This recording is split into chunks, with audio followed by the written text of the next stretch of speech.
Hello friends, welcome to Srishti Education. मैं हूं पंकज गोदियाल और आज हम बात करने वाले हैं संविधान के भाग 3 मौलिक अधिकार में। और मौलिक अधिकार का जो दूसरा हमारा मौलिक अधिकार है, स्वतंत्रता का अधिकार, राइट टू फ्रीडम, अनुच्छेद 19 से 22 तक के बारे में आज हम बात करने वाले हैं।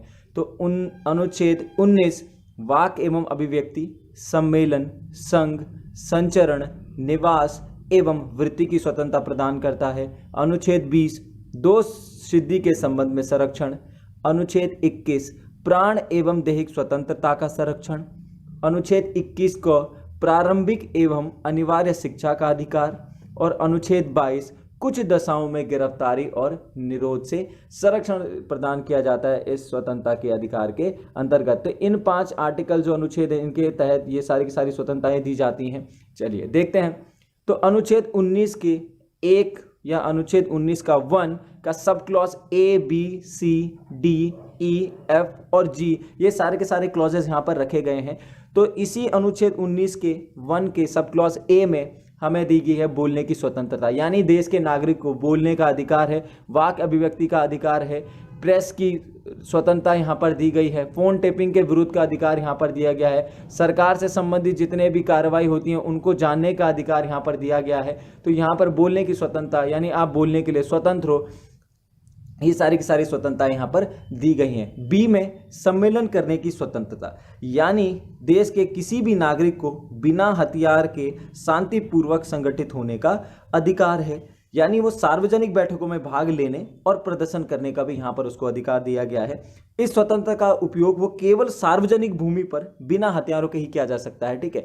यानी हथियार के बिना वो कहीं पर भी क्या कर सकता है, सभा कर सकता है, जो सार्वजनिक भूमि हो वहां पर ये बैठकें कर सकते। ऐसा नहीं कि आपने किसी के घर में बिना पूछे चले गए और वहां पर आपने सम्मेलन कर लिया, ठीक है, तो ये उसकी स्वतंत्रता के अधिकार के विरुद्ध होगा, उसे स्वतंत्रता के अधिकार के अंतर्गत नहीं होगा। सी संघ एवं समिति बनाने का अधिकार, यानी सभी नागरिकों को सभा, संघ, सहकारी समितियां गठित करने का अधिकार होगा।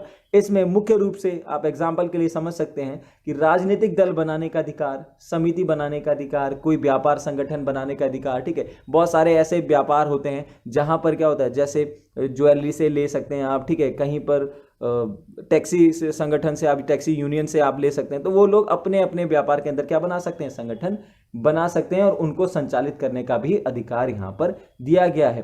कुछ अपवाद यहाँ पर हैं, जैसे आप इस संगठन बना के आप कहीं पर हड़ताल नहीं कर सकते, कहीं पर आपने तालाबंदी कर दी, तो ये इस स्वतंत्रता के अधिकार के अंतर्गत नहीं आएगा। डी भ्रमण करने की स्वतंत्रता, यह स्वतंत्रता प्रत्येक नागरिक को देश के किसी भी भाग में संचरण करने का अधिकार देती है। लेकिन एक चीज यहां पर थोड़ा सा ध्यान देने वाली है, इसमें केवल आंतरिक संचरण की यहां पर बात की गई, यानी देश के अंदर की स्वतंत्रता की बात की गई कि देश के अंदर आप किसी भी जगह पर जा सकते हैं, भ्रमण कर सकते हैं।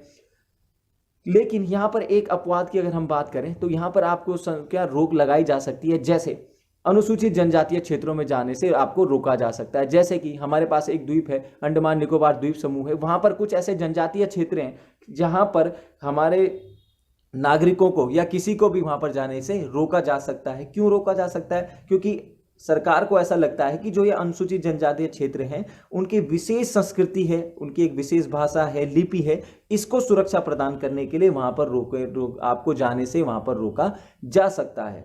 चलिए ई बात करते हैं आवास करने की स्वतंत्रता, यानी कि नागरिक को देश के किसी भी भाग में बसने का अधिकार है। वो पूरे देश में कहीं पर भी जा सकता है, अपना मकान बना सकता है और वहां पर आराम से रह सकता है। इसका भी एक अपवाद है, वो है जम्मू एंड कश्मीर। वहां पर आप केवल घूमने के लिए जा सकते हो, वहां पर आप अपनी जमीन, मकान या वहां पर आप आवास बनाकर वहां पर रह नहीं सकते। वो उनके अपने संविधान में आर्टिकल 35 है जो उनको नागरिकता का वहां पर प्रावधान करता है। एफ संपत्ति की स्वतंत्रता, हालांकि ये मौलिक अधिकार वर्तमान में नहीं है, लेकिन पहले ये यहीं पे था, संपत्ति की स्वतंत्रता का अधिकार। तो 44वें संविधान संशोधन द्वारा 1978 में हमने संशोधन किया और इस संपत्ति के अधिकार को मौलिक अधिकार से हटाकर एक कानूनी अधिकार बना दिया गया और अनुच्छेद 300A में भाग 12 में इसको रखा गया है। उस समय पर 1978 में जनता पार्टी की सरकार थी और हमारे प्रधानमंत्री कौन थे उस समय पर? मोरारजी देसाई। जी व्यापार की स्वतंत्रता, यानी सभी नागरिकों को किसी भी व्यापार पेशा करने का अधिकार होगा। वो कहीं पे भी जाकर क्या कर अपना व्यापार कर सकता है, कोई भी पेशा कर सकता है, लेकिन वो पैसा जो वो व्यापार है, वो जो पेशा है, वो अनैतिक नहीं होना चाहिए। अवैध व्यापार पर क्या लगाता है? प्रतिबंध लगाता है। ऐसा नहीं होना चाहिए जैसे आप किसी दूसरे स्टेट में गए और आपने कोई क्लिनिक खोल लिया, कोई हॉस्पिटल खोल लिया और आपने कहा मैं डॉक्टर हूं, ठीक है, तो इस तरीके का आप कोई अवैध जो है अनैतिक काम नहीं कर सकते, अनैतिक पैसा, क्योंकि उसके लिए आपको एमबीबीएस की डिग्री चाहिए होती है, ठीक है, बहुत पढ़ाई करनी पड़ती है, तो वो इस तरीके का व्यापार आप वहां पर नहीं कर सकते। इसके लिए एक जो आर्टिकल्स हैं आपके, ये क्लॉजेस हैं ABCDEFG, इनको याद करने की एक छोटी सी ट्रिक बनाई है। आप इसे देख सकते हैं कि सबसे पहले आपने भाषण दिया। भाषण देने का मतलब यहाँ पर बोलने की स्वतंत्रता से। फिर आप जब आप भाषण दोगे तो क्या करोगे? कुछ लोगों को इकट्ठा करके सम्मेलन करोगे। फिर वो सम्मेलन के बाद आप क्या करोगे? एक संघ बनाओगे, एक कमेटी बनाओगे कुछ लोगों की। वो कमेटी क्या करेगी? अपना प्रचार प्रसार करने के लिए कहाँ पर जाएगी? घूमने के लिए जाएगी। अगर हम देश की बात करें तो अनेक राज्यों में जाएगी, डिस्ट्रिक्टों में जाएगी, जिलों में जाएगी, लोगों घूम घूम कर अपना प्रचार प्रसार करेगी। जब वो थक हार जाएगी, सुबह से प्रचार करके थक हार जाएगी, तो शाम को कहाँ जाएगी? आराम करने के लिए, अपने आवास में आराम करने के लिए जाएगी। आराम करने के बाद अगले दिन सुबह फिर क्या करेगी? उसी से माध्यम से जो संगठन बना है वो क्या करेगा? व्यापार करेगा, ठीक है। तो ये छोटी सी एक ट्रिक है, आप इनको याद करने के लिए ट्रिक का यूज कर सकते हैं। अनुच्छेद 20, दोष सिद्धि के संबंध में संरक्षण। इसके तहत 3 प्रकार की यहां पर स्वतंत्रताओं का उल्लेख किया गया है। क्या क्या स्वतंत्रताएं हैं? तो पहली स्वतंत्रता है कि अपराध की सजा वर्तमान कानून के तहत ही दी जाएगी, न पहले बने कानून के अनुसार और न बाद में बने हुए कानून के अनुसार। यानी कि जब किसी व्यक्ति को या अभियुक्त को गिरफ्तार किया जाता है तो जिस समय पर उसे गिरफ्तार किया गया हो उस समय पर जो कानून विधि लागू होती है उसी के तहत उसे सजा मिल जाएगी। एग्जाम्पल के लिए देखते हैं, सपोज कीजिए एक चोर है, उसे आज पुलिस ने पकड़ा है और आज उस जो चोरी उसने की है, जो उसने अपराध किया है, उस अपराध की सजा आज 1 साल है। लेकिन 3 दिन के बाद हम कोई सब नया कानून लेके आते हैं कि जो सजा उसने की है उसी सजा का क्या है, अब उस सजा के लिए, उस अपराध के लिए सजा क्या होनी चाहिए? 2 साल। अब सरकार ने 2 साल रख दी। तो लेकिन जो वो व्यक्ति है उस व्यक्ति को सजा कितनी? अब उस व्यक्ति को 2 साल की सजा नहीं होगी, उस व्यक्ति को 1 साल की सजा होगी, क्योंकि जब वो व्यक्ति को हमने पकड़ा था, उस पुलिस ने पकड़ा था उस व्यक्ति को, उस समय पर कितने सजा का प्रावधान था? तो 1 साल की सजा का प्रावधान था, ठीक है। चलिए अगला देखते हैं क्या स्वतंत्रता है। किसी भी व्यक्ति को एक अपराध के लिए सिर्फ एक बार सजा दी सकती, यानी दोहरे दंड का यहाँ पर प्रावधान निषेध किया गया है। दोहरे दंड का अर्थ यह है कि एक व्यक्ति ने एक अपराध किया, एक बार वो सजा काट चुका है, दोबारा से आप उसी पिछली वाली अपराध के लिए दोबारा से उसको सजा नहीं दे सकते हैं। किसी व्यक्ति को स्वयं के विरुद्ध न्यायालय में गवाही देने के लिए बाध्य नहीं किया जा सकता, यानी कोई भी अभियुक्त है उसको न्यायालय में ले जाकर आप अपने ही विरुद्ध क्या कर सकते हो? गवाही देने के लिए जबरदस्ती नहीं कर सकते, उसे बाध्य नहीं कर सकते, वो मान्यकारी नहीं होगी। अनुच्छेद 21, प्राण एवं दैहिक स्वतंत्रता का अधिकार। किसी भी व्यक्ति को उसके प्राण एवं दैहिक स्वतंत्रता को विधि द्वारा स्थापित प्रक्रिया के अतिरिक्त किसी भी तरह से वंचित नहीं किया जा सकता। इसी को हमने 44वें संविधान संशोधन 1978 के द्वारा एक गैर निलंबनकारी बनाया गया था। गैर निलंबनकारी का मतलब यानी आपातकाल के समय सारे जो मौलिक अधिकार हैं क्या हो निलंबित कर दिए जाते हैं। केवल एक यही अधिकार है आर्टिकल 21 जिसको निलंबन नहीं होता है। क्यों नहीं होता? कि सर्वोच्च न्यायालय का एक मेनका गांधी वाद हुआ था सर्वोच्च न्यायालय के साथ, और सर्वोच्च न्यायालय ने अनुच्छेद 21 की उस समय पर व्याख्या करते हुए कहा था कि जो जानवर है वो सिर्फ जीता तो जानवर भी है, लेकिन मानव का जीवन जो है वो गरिमापूर्ण होना चाहिए। ये बात सुप्रीम कोर्ट ने वहां पर रखी गई थी, और इसी प्रकार अनुच्छेद 21 गरिमापूर्ण जीवन को बताता है, उसकी व्याख्या करता है। और इसमें क्या क्या कहा गया? तो प्रतिष्ठा के साथ जीने का अधिकार। यहां पर एक पॉइंट सबसे ज्यादा इंपॉर्टेंट आपके लिए हो जाता है, वो है निजता का अधिकार, ठीक है। तो निजता के अधिकार को भी यहां पर रखा गया है। विदेश यात्रा करने का अधिकार, इससे पहले हम बात कर चुके हैं आर्टिकल 19 में कि देश के अंदर घूमने का अधिकार वो दे रहा है, लेकिन देश से बाहर विदेश की यात्रा करने का अधिकार हमें ये आर्टिकल 21 ही देता है। स्वास्थ्य का अधिकार भी यहां पर रखा गया है।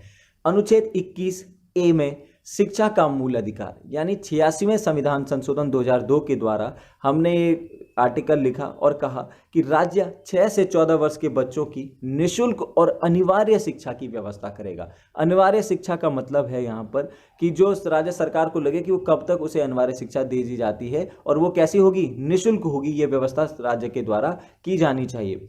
यह व्यवस्था केवल अनिवार्य शिक्षा के लिए है, न कि उच्च या व्यावसायिक शिक्षा, यानी कोई हाई डिग्री के लिए या कोई व्यवसाय से संबंधित कोई कोर्सेज हैं उनके लिए मुहैया नहीं कराता, यानी उसकी अनिवार्य और प्राथमिक शिक्षा का यहाँ पर प्रावधान किया गया है। अनुच्छेद 22 गिरफ्तारी के विरुद्ध संरक्षण। यदि किसी व्यक्ति को हिरासत में लिया गया हो तो उसे कुछ स्वतंत्रताएं प्रदान की गई हैं। अब देखिए, हिरासत भी दो तरह से होती है, एक दंड विषयक हिरासत होती है, दूसरी होती है निवारक विशेष। ठीक है, तो जो दंड विषयक हमारे पास हिरासत है उसमें हमने 3 क्लॉजेस रखे हुए हैं। क्या क्लॉजेस हैं? तो गिरफ्तारी के कारणों को यथाशीघ्र बताया जाए, यानी जिस अभियुक्त को या जिस व्यक्ति को गिरफ्तार किया जा रहा है उसे यह जानने का अधिकार है कि उसे किस आरोप में, किस अपराध में उसको गिरफ्तार किया जा रहा है, ये वो पूछने का उसे पूरा अधिकार है। दूसरा, अगर उस व्यक्ति को गिरफ्तार कर लिया जाता है तो 24 घंटे के अंदर उसे किसी दंडाधिकारी या जिला मजिस्ट्रेट के समक्ष पेश किया जाना आवश्यक होगा।